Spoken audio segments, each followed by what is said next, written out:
Hello everyone, আমাদের regular ভিউয়ার্সদের সবথেকে বেশি আসা প্রশ্নের মধ্যে একটি হলো কিভাবে বিদেশে পড়াশোনার পাশাপাশি পার্ট টাইম চাকরি খুঁজে পেতে পারেন। এই প্রশ্নের উত্তর নিয়ে আজকের ভিডিও। এই ভিডিওতে আমি আপনাদের দেখাবো কিভাবে আপনি পড়াশোনার পাশাপাশি সঠিক চাকরি খুঁজে পেতে পারেন আর কিভাবে আপনার ফাইন্যান্সিয়াল চ্যালেঞ্জগুলো মোকাবেলা করতে পারেন। চলুন শুরু করি।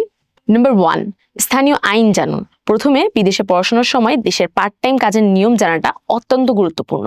প্রতিটি দেশে ভিন্ন ভিন্ন নিয়ম থাকে, তাই আপনার ভিসা অনুযায়ী কাজের সীমাবদ্ধতা দেখে সেই অনুযায়ী কাজ খুঁজে বের করুন। নাম্বার 2, ক্যাম্পাসে চাকরি খোঁজা।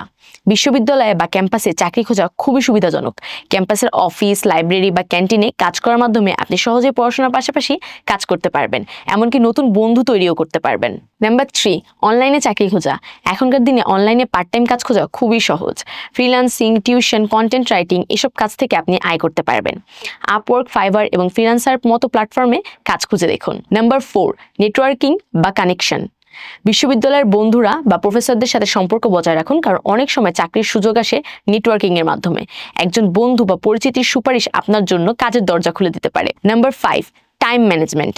পার্ট টাইম কাজ এবং পড়াশোনার ভারসাম্য বজায় রাখতে হলে সময় ব্যবস্থাপনা খুবই গুরুত্বপূর্ণ। কাজ এবং পড়াশোনার সময়ে পরিকল্পনা করে শিফটগুলোর মধ্যে ভারসাম্য বজায় রাখুন, যাতে দুটোই ভালোভাবে করতে পারেন। আশা করি এই টিপসগুলো আপনাদের কাজে আসবে। আপনার যদি আরও এমন কিছু প্রশ্ন থাকে তাহলে কমেন্টে জানাতে পারেন। ভিডিওটি ভালো লাগলে আমাদের ফলো করুন আর এমন ইনফরমেটিভ ভিডিও পেতে।